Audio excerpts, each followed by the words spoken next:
good afternoon to one and all. Welcome to Parul University webinar series. Today we have among us Sri Suchen Thakur, Associate Professor from Vishwakarma Government Engineering College, Chandkheda. Sir has a vast experience in the teaching field and has also industrial experience from Alembic pharmaceutical industry. Sir has teaching experience in LD College of Engineering, GEC Valsad, GEC Bhuj, VGEC. Sir is also an author of the book Industrial Stoichiometry, Process Equipment Design, and also had a lot of design equipments, industrial equipments, that is for Vatwa GIDC Ahmedabad. So on behalf of Parul Institute of Engineering and Technology Diploma Studies, we welcome you, sir. Thank you. Yes, sir. Now I request you to take over the session. Okay.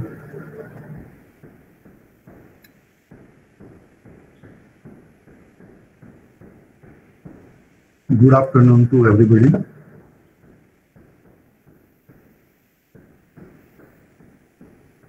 My today's topic is design of distillation column. But before starting discussion about the design of distillation column, I like to discuss about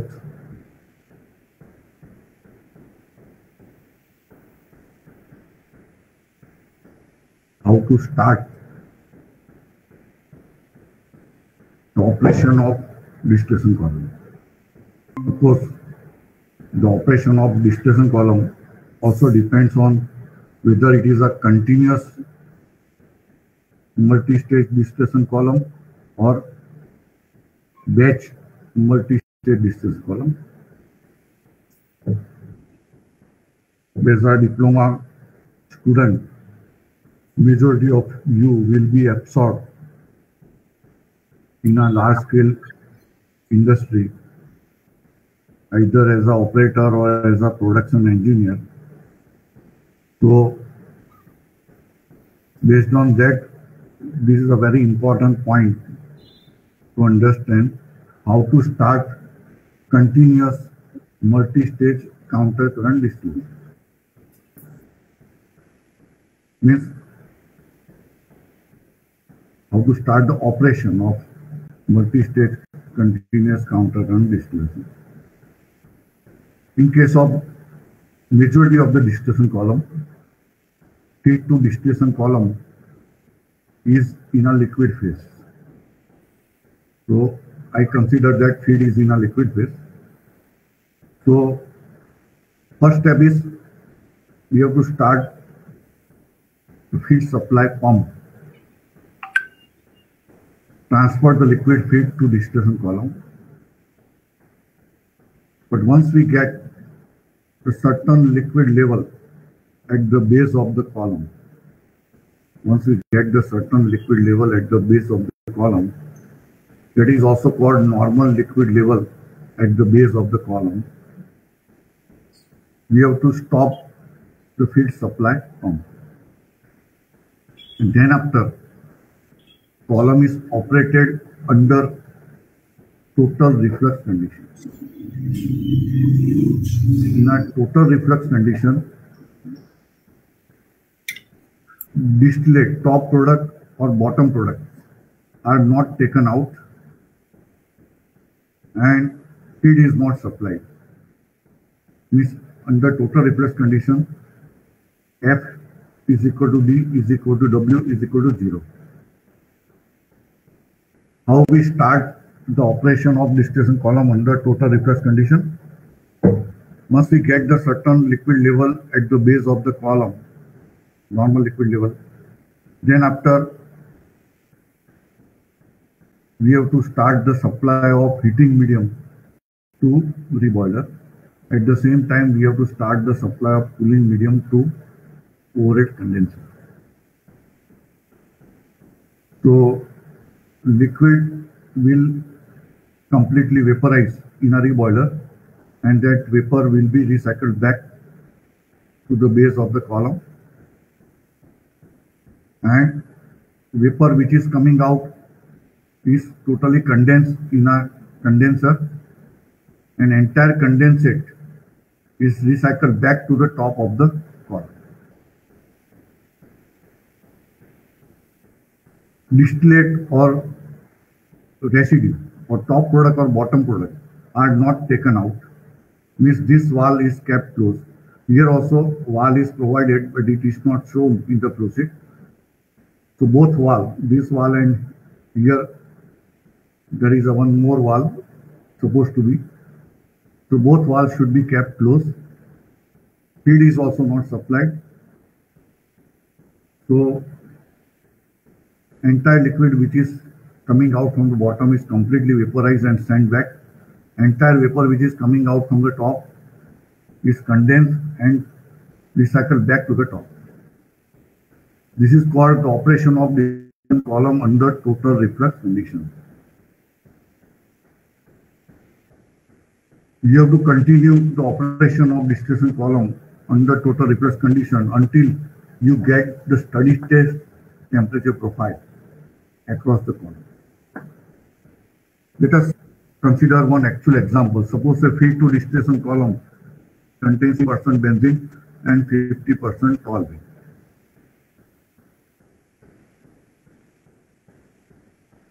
So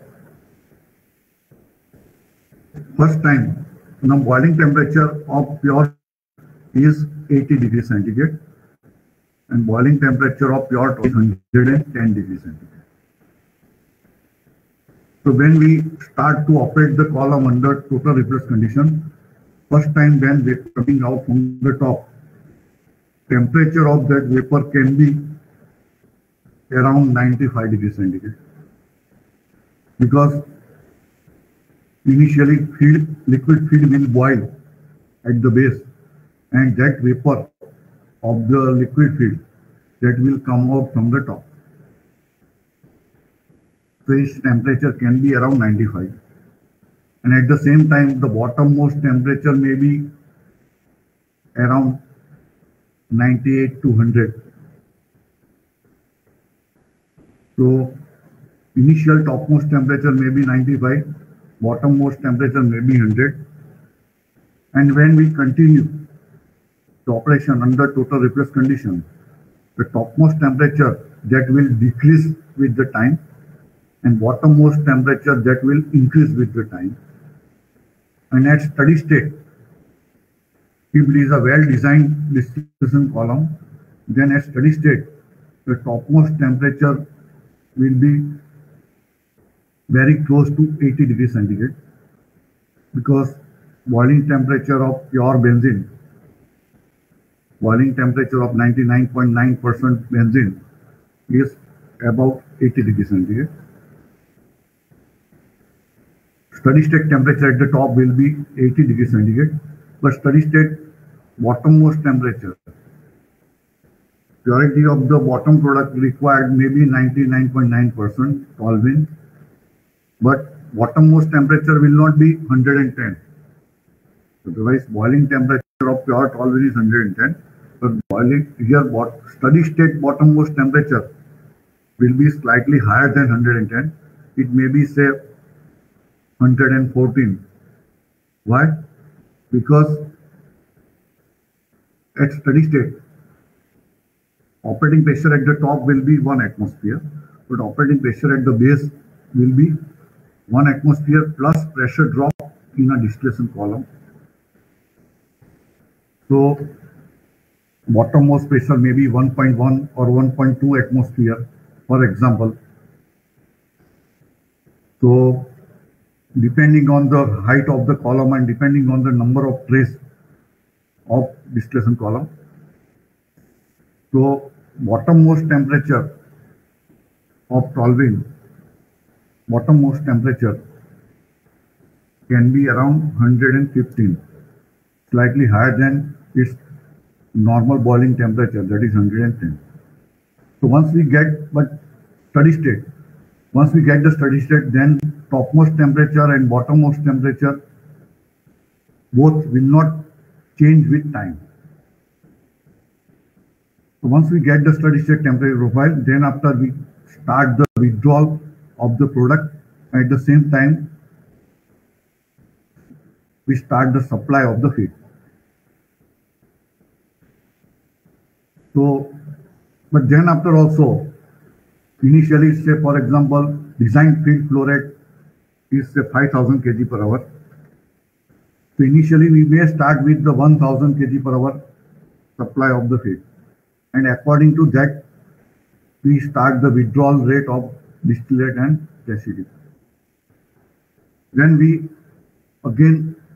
when we start the supply of the feed and withdrawal of the distillate and residue, again steady state condition will be disturbed. Again you have to allow the certain time to reach steady state condition. Then after you can increase the feed flow rate and the product flow rate further. So that is how we start the distillation column, operation of the continuous distillation column. Before starting now design step, I like to discuss one more important point related to distillation. That is, you have to understand what is the purpose of providing the reflux. Why we provide the reflux? Otherwise, what is reflux? Reflux is a part of the top product. Suppose the top product is 99.9% pure benzene.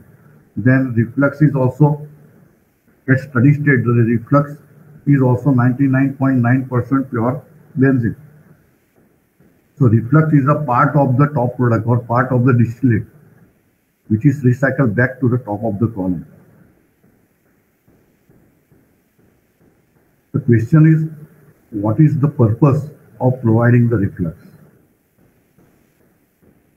The purpose is, reflux is provided for the getting the enrichment of the top product, beyond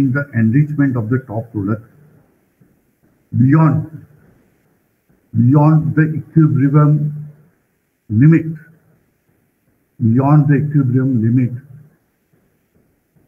fixed by liquid feed composition. Reflux is provided to break the equilibrium limit, which otherwise fixed by liquid feed composition. Reflux is provided for the enrichment of the top product beyond the equilibrium limit, that is fixed by liquid feed composition. Let us understand this. Suppose the distillation column, benzene toluene column is in an operation. It gives 99.9% pure benzene here, 99.9% pure toluene here. Suddenly, if this valve completely, if I close this valve completely, then reflux flow rate will be suddenly reduced to 0. Then in an upper section, that is called enriching section, there is no liquid flow rate, only there is a vapor flow rate. So if I reduce the reflux flow rate to 0, in that case, vapor which is generated in boiler and rising upward through the column is eventually make the contact with the liquid feed. And liquid feed contains 50% benzene and 50% oil. While theoretically, vapor in an enriching section is not contacted with the liquid phase. In enriching section, there is no liquid phase, theoretically. So, in absence of reflux, in this case, vapor is generally make the contact with the liquid feed. And if the liquid feed composition is 3%, means if X is equal to 0.5, and if the corresponding equilibrium value of Y is 0.7, Here, to find the corresponding equilibrium value of y, even you can apply the Raoult's law because it is an ideal system. So for x is equal to 0.5, if y is equal to 0.7, then theoretically, in absence of reflux, it is impossible to get more than 70% purity of benzene as a top product. Why? Because vapor is eventually contacted with the liquid feed. So liquid feed composition provides equilibrium limit. But in an actual plant, if you carry out this experiment, then you may get slightly higher than 70% purity. Why? Because in an actual experiment, vapor, in actual experiment and also theoretically, vapor and liquid which are flowing through the column are saturated liquid and saturated vapor. Means vapor flowing through the column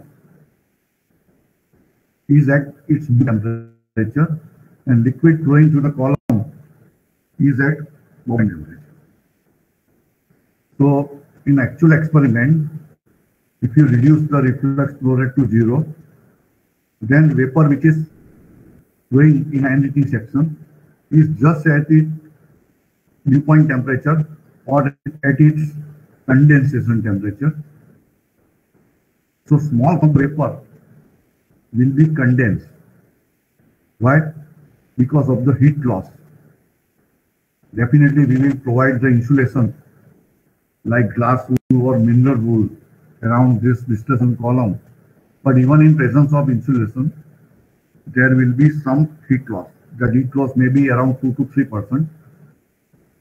Because of that, small fraction of the vapor will condense and it will generate internal reflux.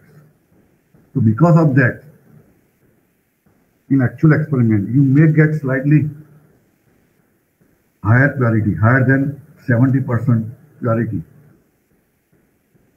But you will not get 99.9% purity.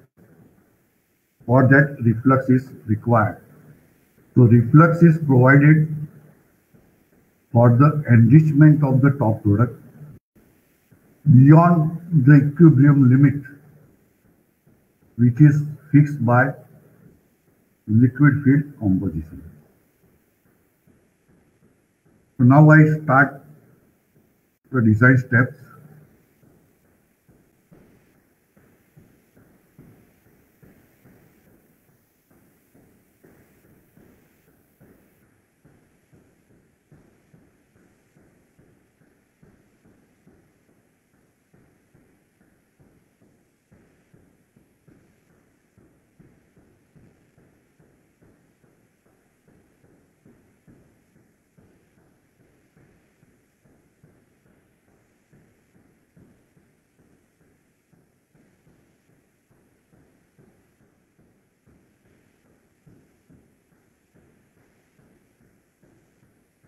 Distillation column designs.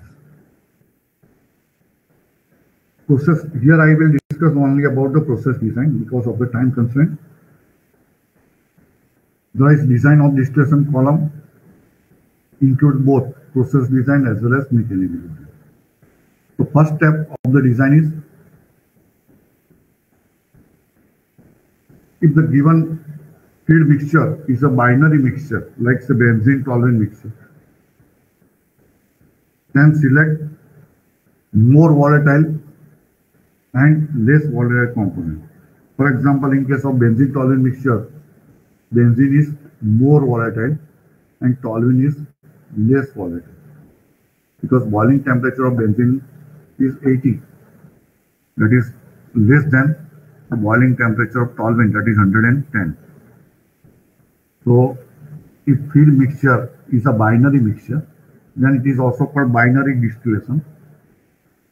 Select more volatile and less volatile component of the, determine which component is more volatile and which component is less volatile. While in case of multi-component distillation, you have to select light key component and heavy key component. from the given premix. Here, I will discuss in a very brief about the light key component and heavy key component. If feed to distillation column contains more than two components, then it is called multi-component distillation. For example, say feed to distillation column is a mixture of benzene, toluene, and xylene. Then it is called multi-component distillation. In case of multi-component distillation, select light key component and heavy key component. First, let us understand what is called key component. In case of multi-component distillation, the components in between which we like to make sharp separation, those two components are called key components. For example, in case of a mixture of benzene, toluene, and xylene, in a distillation column, we like to separate out benzene as a top product. So bottom product is a mixture of toluene and xylene. That means we like to make the sharp separation between benzene and toluene. Otherwise,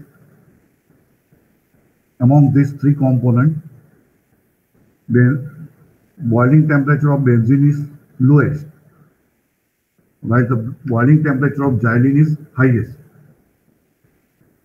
So if we like to separate out benzene from the toluene and xylene, that means we like to make the sharp separation between benzene and toluene, because boiling point wise, after benzene, the next component is toluene, while the benzene boiling point of xylene is greater than the boiling temperature of toluene. So in that case, if benzene is required to separate out as a top product from toluene and xylene, then benzene is called light key component and toluene is called heavy component. But instead of that, suppose if we like to separate out the mixture of benzene and toluene from the top and xylene from the bottom, then toluene is called light key component and xylene is called heavy key component. So this is first step. Then second step, decide the operating pressure of distillation column. For deciding the operating pressure of distillation column, many factors are considered. So because of the time constraints, I will not discuss about the all points. But I will give you a rough idea about how to decide the operating pressure of distillation column. If the boiling temperature of the top product, is more than 40 degrees centigrade, then normally that distillation column is operated at atmospheric pressure. If the boiling temperature of the top product is higher than 40 degrees centigrade, then we like to operate the column at atmospheric pressure. For example, in case of benzene toluene column, boiling temperature of the top product is 80 degrees centigrade, which is greater than well above 40 degrees centigrade. So that column is operated at atmospheric pressure.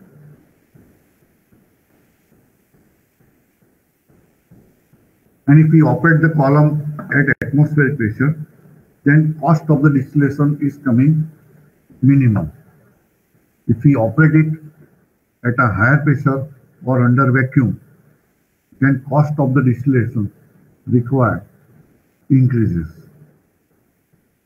So we like to operate all distillation column at atmospheric pressure, but that is not possible. For example, if the boiling temperature of the top product is less than 40, let us take example. For example, say if we like to separate out ammonia from the ammonia water solution by distillation, then normal boiling temperature of ammonia is minus 33 degrees centigrade, well below 40 degrees centigrade. So in such case, we have to operate the column at a higher pressure.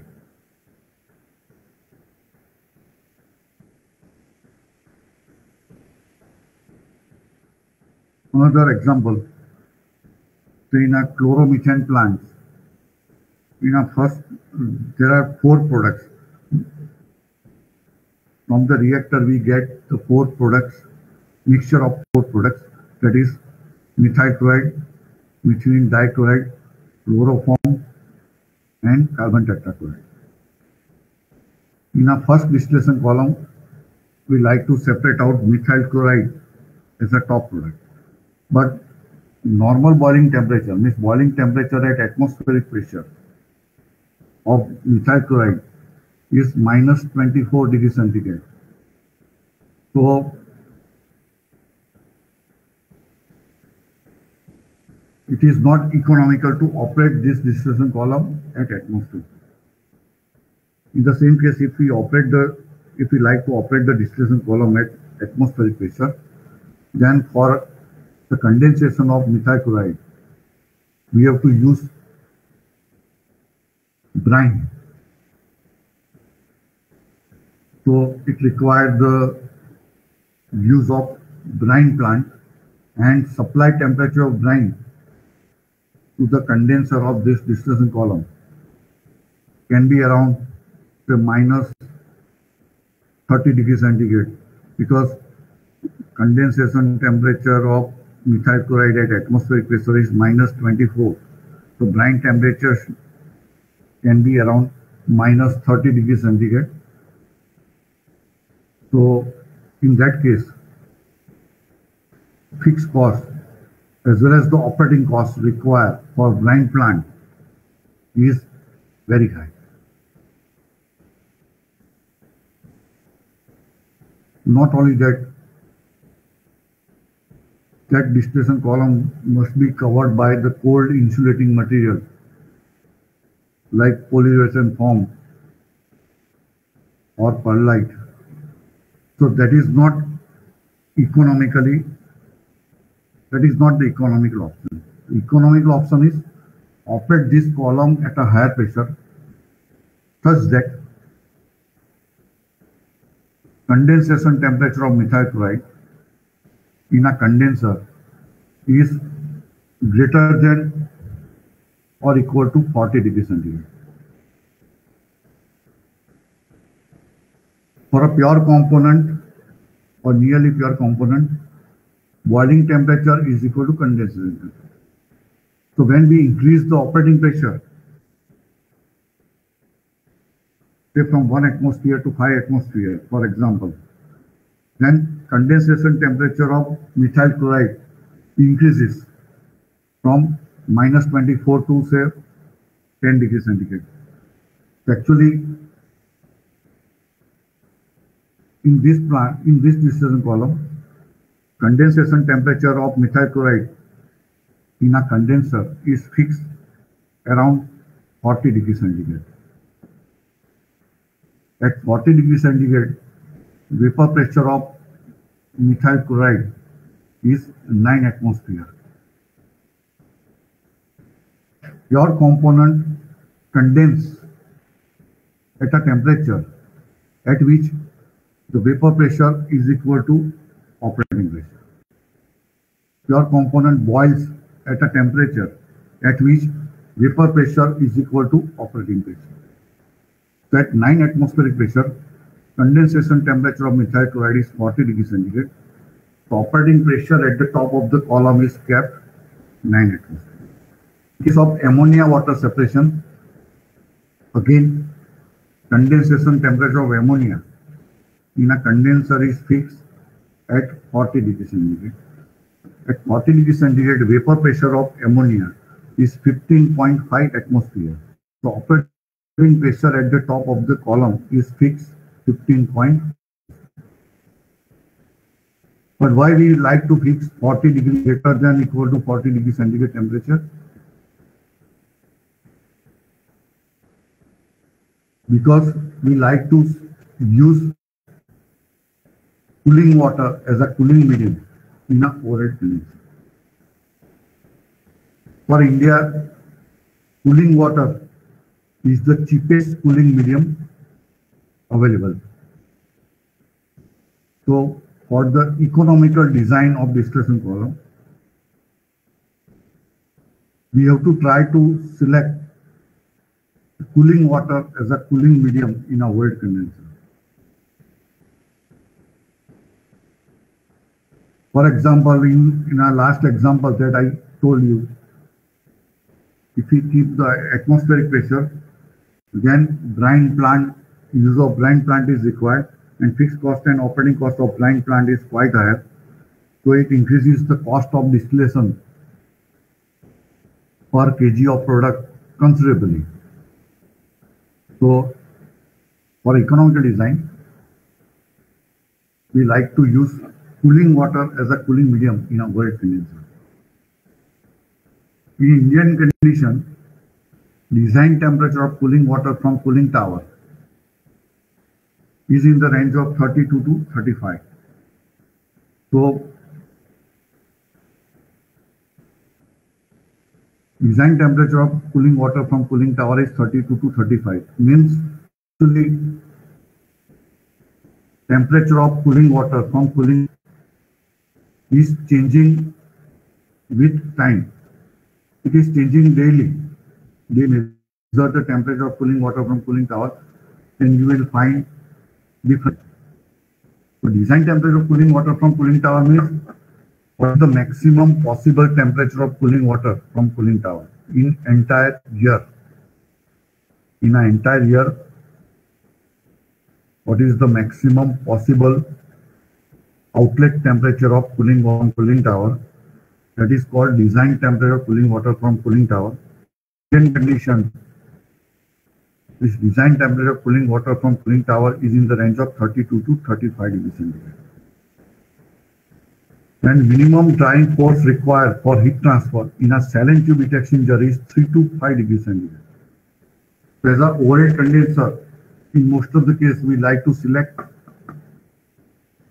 saline tube heat exchanger as a condenser. But minimum drying force required for heat transfer in a saline tube heat exchanger is 3 to 5 degrees centigrade. So 35 plus 5, that is 40 degrees centigrade. So that is how in majority of the high pressure distillation column, operating pressure is decided. But in addition to that, many other factors are also considered for fixing. For example, in case of ethylene ethane distillation column, ethylene is a more volatile component. Ethylene is a more volatile. Ethane is less volatile component. But critical temperature of ethylene is 9 degrees centigrade. Critical temperature of ethylene is 9 degrees centigrade. So in a separation of these two, we cannot select cooling water as a cooling medium in our condenser. Why? Because above critical temperature, the chemical cannot be liquefied. Above critical temperature, the chemical cannot be liquefied. So for the condensation of ethylene, we have to select brine as a cooling medium. We cannot select chill water as a cooling medium because we supply temperature of chill water from chill water plant. Minimum supply temperature of chill water from chill water plant is high, and minimum drying force required for heat transfer in saline tube heat exchanger is 3 to 5 degrees centigrade. So 5 plus 5, 10 degrees centigrade. So if any chemical is to be condensed below 10 degrees centigrade, then chill water cannot be selected. So that is how we fix the operating pressure in a high pressure distillation column. Similarly, many times distillation is carried out under vacuum. In case of vacuum distillation also, In case of majority of the vacuum distillation column, distillation is carried out under vacuum. The reason is if the feed to distillation column contains heat sensitive component, if feed to distillation column contains heat sensitive component, then to reduce the boiling temperature of that heat sensitive component, distillation is carried out under vacuum. For example, in a monochloroacetic acid plant of say Atul Valsad, in a distillation column, acetic acid is separated from monochloroacetic acid by distillation. In between acetic acid and monochloroacetic acid, acetic acid is more volatile component and monochloroacetic acid is a less volatile component. So acetic acid is coming out as a top product, while monochloroacetic acid is the bottom product. But monochloroacetic acid is a heat sensitive component. Its normal boiling temperature of monochloroacetic atmospheric pressure is around 160 degrees centigrade. But once we increase the temperature of monochloroacetic acid above 120 degrees centigrade, then thermal cracking of monochloroacetic acid is taking place. So that is why to keep the boiling temperature of monochloroacetic acid in a reboiler less than 120, distillation column is operated under vacuum. So in most of the case, distillation is carried out under vacuum. The main reason is feed to distillation column contains heat sensitive component. So to avoid the thermal degradation of the component, we like to reduce its distillation temperature, or we like to reduce its boiling temperature. So when we decrease the operating pressure, or when we increase the vacuum, when we decrease the operating pressure in column, or when we increase the vacuum, boiling temperature or distillation temperature component are decreasing, are reduced. But in addition to this, in many other cases, distillation is carried out under vacuum.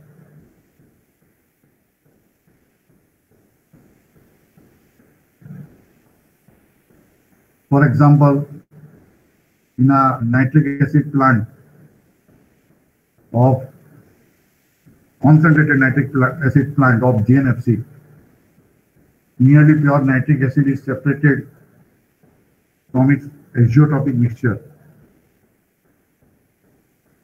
by extractive distillation.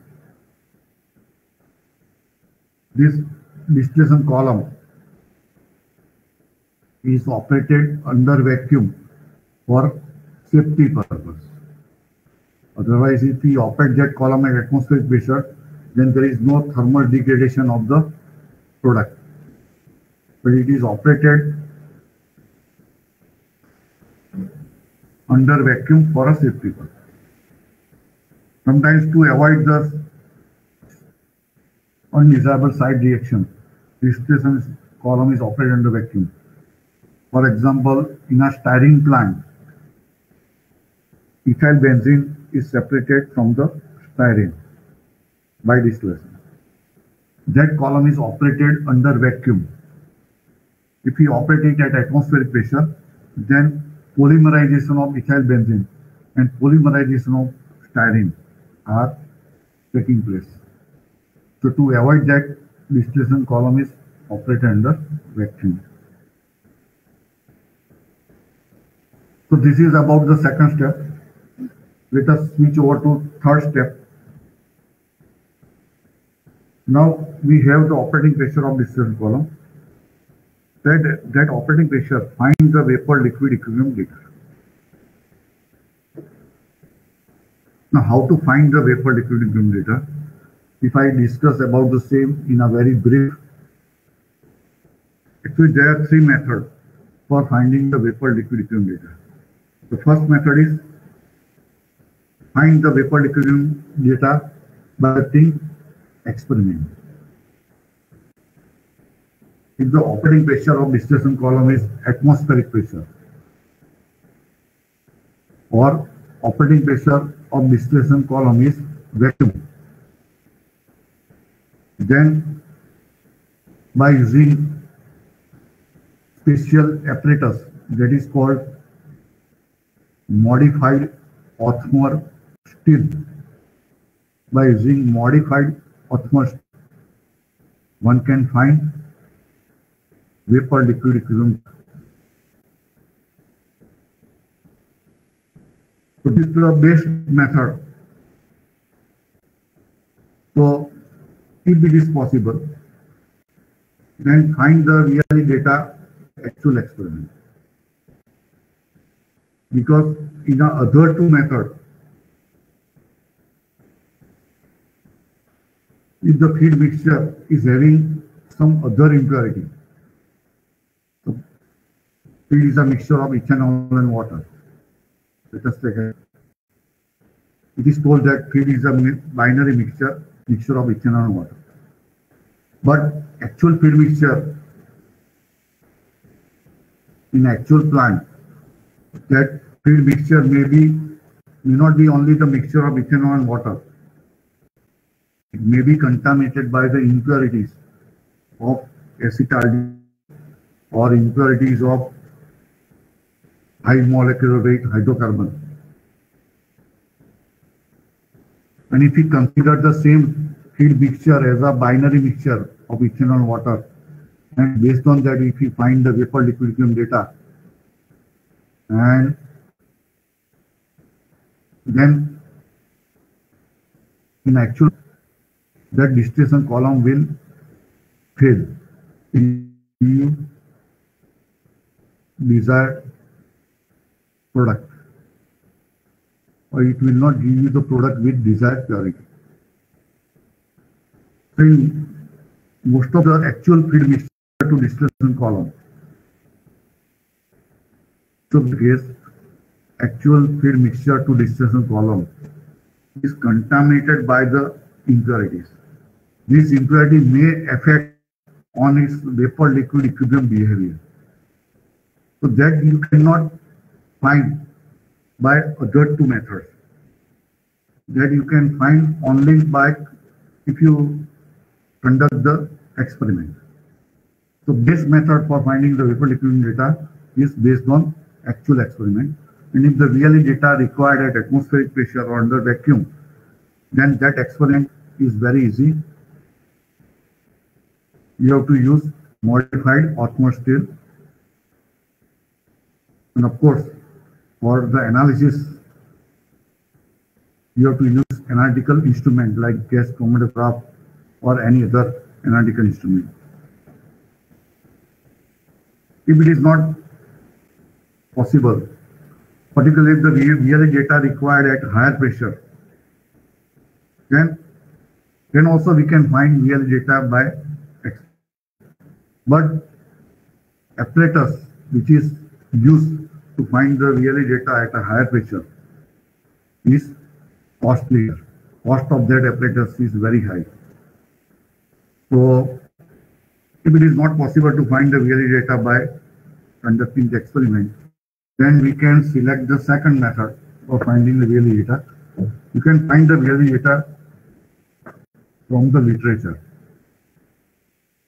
For more than 1,000 of systems, like the benzene tolerance system, ethanol water system, acetic acid water system, acetone water system, and so on. More than thousands of systems, vapor liquid equilibrium data are available in the literature. means in a chemical engineering journal, in a books, in a open literature. And this really data which is given in a books or journal or in open literature are 100% reliable because they are determined by conducting experiment. Not only that, normally they are repeating the experiment at least for 4-5 times. Then after they publish the data. So those data are definitely 100% reliable. But the problem is if we select the second method, for example, for finding the real data of ethanol water mixture, then if the actual feed mixture is contaminated by the impurity, then in second method, the presence of impurity will not be considered for finding real data. That is a limitation of this method. One of the best reference for finding the real data is this book, Vapor Liquid Equilibrium Data Bibliography by this author. This book is available in a library of Faculty of Technology, MS University. This book is also available in a library of DDIT, Media. And of course in a library of SVNIT and IIT, in which for more than thousands of systems, VLE data are given. But VLE data are actually not given, but the reference of the journal is given. Reference of the journal is given. So from that journal you can get the VLE data. If it is not possible to find the VLE data by experiment or by if it is not available in literature, then you can find the VLE data by applying phase equilibrium equation. तो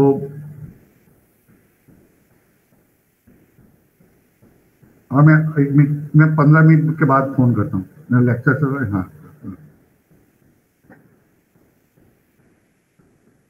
if it is an ideal system like benzene tolerance system, then you can find the VLE data even by applying Raoult's law. But for a non-ideal system, you have to use this equation, yi phi pt xi gamma pv. The phi is viscosity coefficient and gamma is activity coefficient.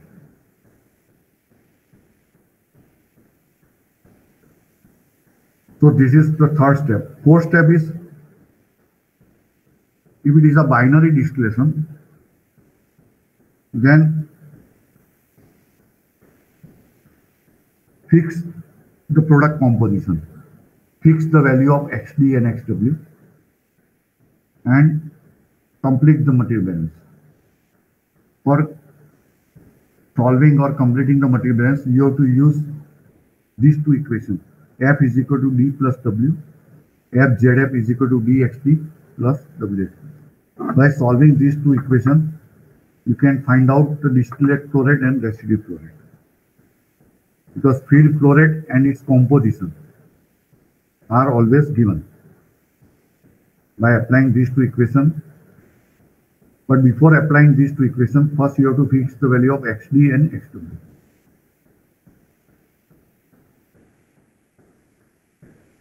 So solve the material balance. That is a fourth step. In case of multi-compound distillation, at this stage, you cannot solve the material balance. You cannot complete the material balance. But even in case of multi-compound distillation at this stage, we have to assume the material balance. For assuming the material balance, certain guidelines are given. But because of the time constraint, I am not discussing about that. So next step is carry out the material balance or assume the material balance. because without completing the material balance, the remaining calculation is not possible.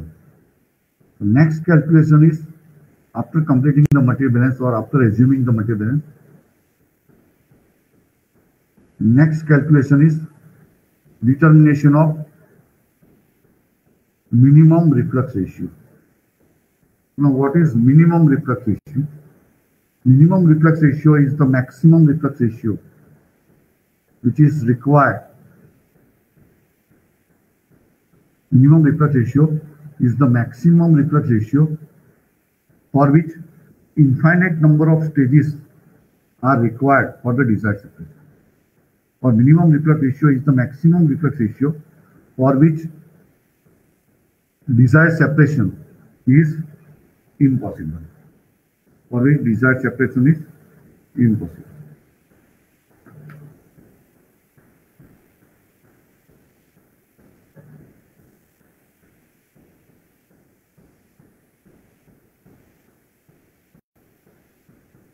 Means, suppose say, again, if we discuss the benzene toluene column, for which the value of minimum reflux ratio is say 2.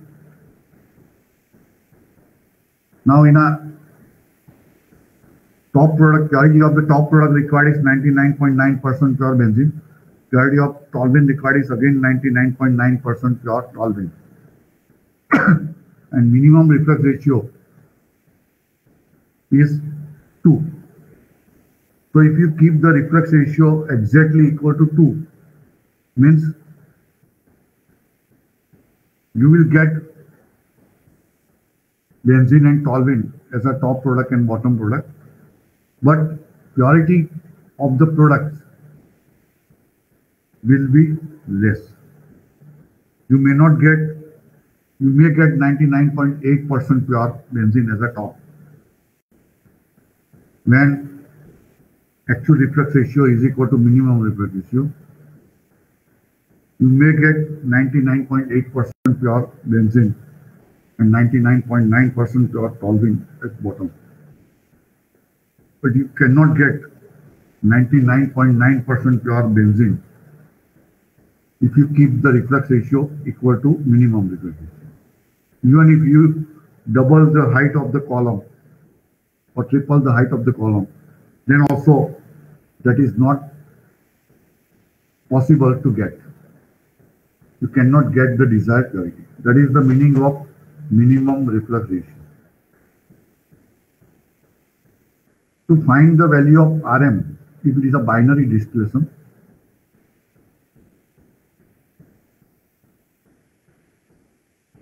you can use shortcut equation which directly gives the value of Rm.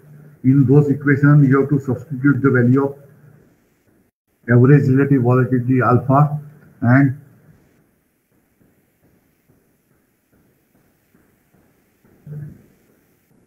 the value of Q. Q is equal to heat required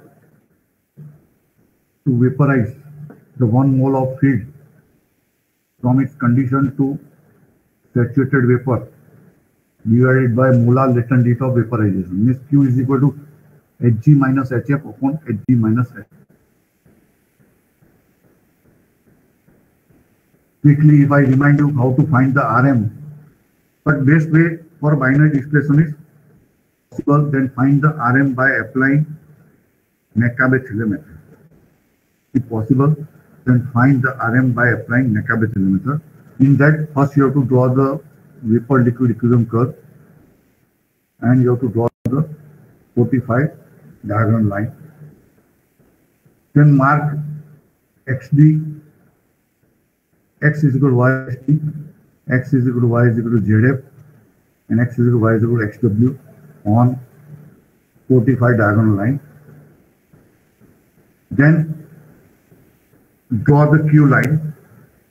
Equation of Q line is Y is equal to Q over Q minus 1 X minus ZF over Q minus 1. If feed is saturated liquid at its boiling temperature or bubble point temperature, then Q line is vertical.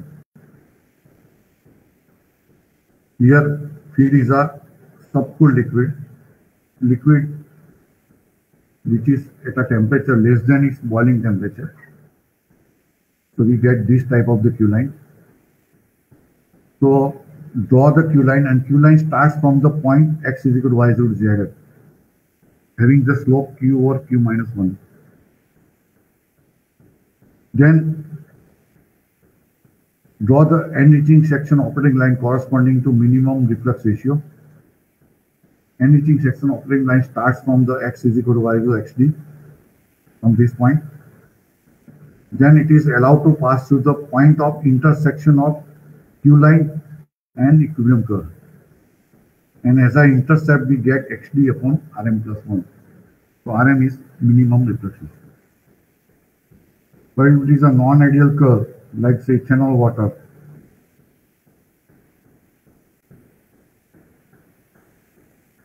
here it is a non-ideal curve. It is moved towards the 45 diagonal line after this composition. So in this case, to find the Rm from the x is equal to y is equal to xd point, you have to draw the tangent to this curve, and this tangent represents the end reaching section operating line corresponding to minimum reflux ratio, and here we get xd upon Rm plus 1. In case of multi-component distillation, Rm is determined by applying Underwood equations.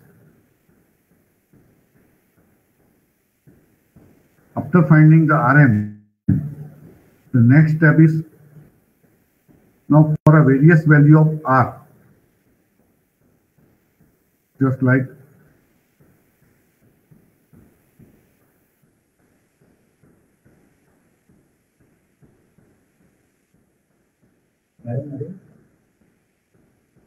EKF said.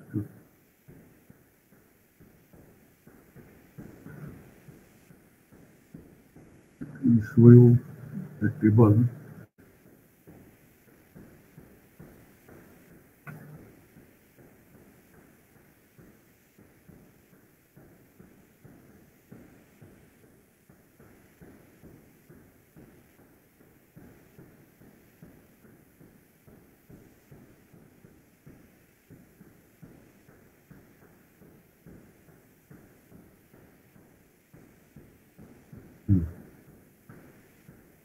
This table that I have prepared for one of the multi-component distillation, but same is also applicable to binary distillation. So after finding Rm for a various value of R, for example, here I got the Rm is equal to approximately 9. In this case, Rm is equal to 9 approximately. So for a various value of R above Rm, so here 10, 12, 15, 17, value of R, find the number of theoretical states required for desired. In that calculation, by using Metcalfe-Thiele method, first you have to find the value of xd upon R. Then draw end reaching section operating line, and then after you have to draw the stripping section operating line. Stripping section operating line starts from the x is equal to y is equal to xw point, and it is ended at a point of intersection of the Q line and end reaching section operating line. Many of you know about that. Then you have to carry out the stage-wise, step-wise construction in between the operating line and equilibrium curve, which gives the number of theoretical states required. So for a various value of R, find the corresponding of N. Increasing R will decrease the value of N. But in all cases, when you increase the value of R above the certain value, for example, in this case, when I increase the value of R, when I take R is equal to 10, N is 33, 12, 25, 15, 21, 17, 20. So in this case, when we increase the value of R above 15, further increasing the value of R creates the negligible decrease in the value of N. Only one stage is reduced. Here, there is a considerable change in the considerable decrease in the number of stages required. For example, here if I take 18, then here I may get 19.7, then for 19.5, like that. So if we increase the value of R in this case above 15, then there is a negligible decrease in the value of N. So this value of R is very close to optimum reflex ratio. Ideally, to find the optimum reflex ratio, we have to go in a detail of cost analysis. But even in an actual design, we never go for detailed cost analysis.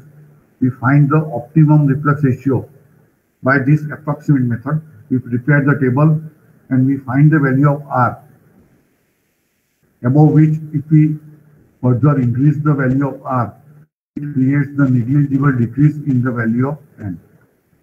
So here we can say this R is equal to 15. These are very close to optimum reflex ratio. And so by this calculate the optimum reflex ratio as well as the number of theoretical stages required corresponding to optimum reflex ratio, that is the 20. Now because of the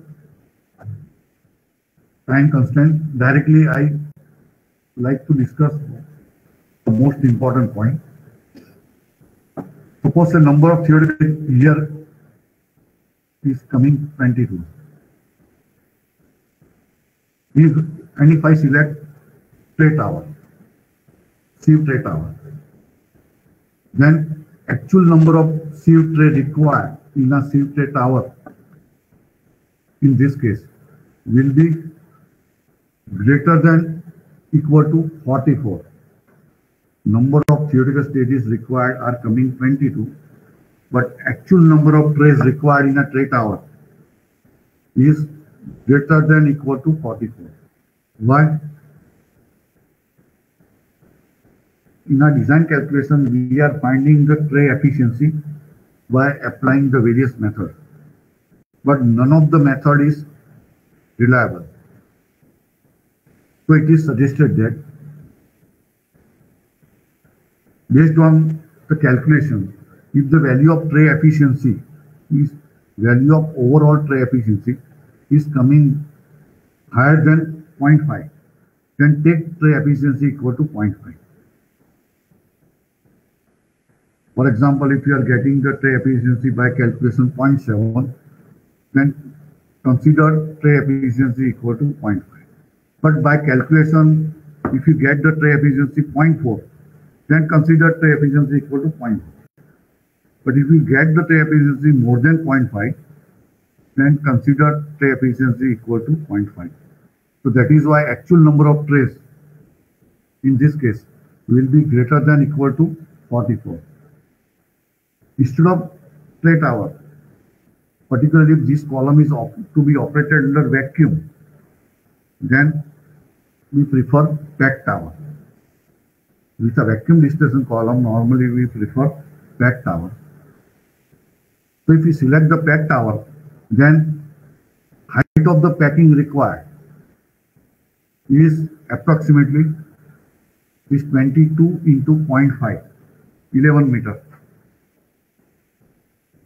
HETP value, if you select the packed tower, then you have to find height equivalent theoretical plate, HETP. When we multiply HETP by N, we get the height of packing required. So you can take HETP value equal to 0.5 meter. Nowadays, we are selecting structured packing supplied by Sulzer.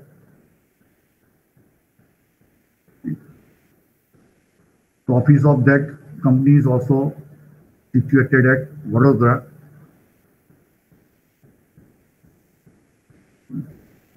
you can take, for a Schuster structure packing, you can take HETP equal to 0.5 meter. So in this case, total height of packing required is 11 meter.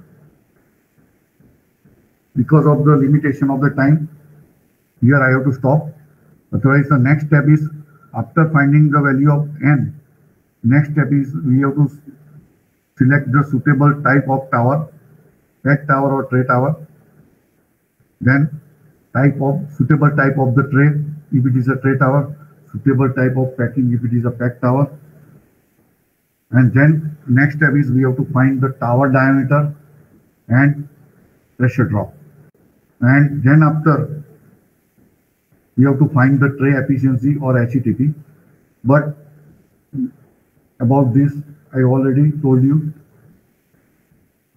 though various methods are available, various correlations are available for finding tray efficiency and HETP, but they are not reliable. So it is better if we consider HETP equal to 0.5 meter and tray efficiency equal to 0.5. So today I end my lecture here. Okay, thank you, sir, for such a wonderful knowledge and information. We are privileged by your lecture, and I hope each and every student concept is clear on this design of distillation column. So on behalf of Parul Institute of Engineering and Technology Diploma Studies, Chemical Engineering Department, I thank you for giving us such a wonderful session on design of distillation column. Thank you, sir. Thank you very much.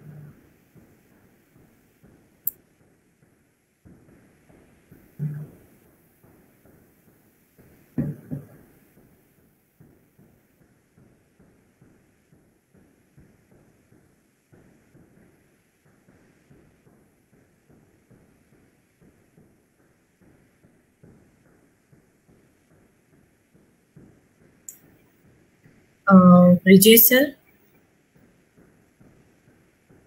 Hello. Hello.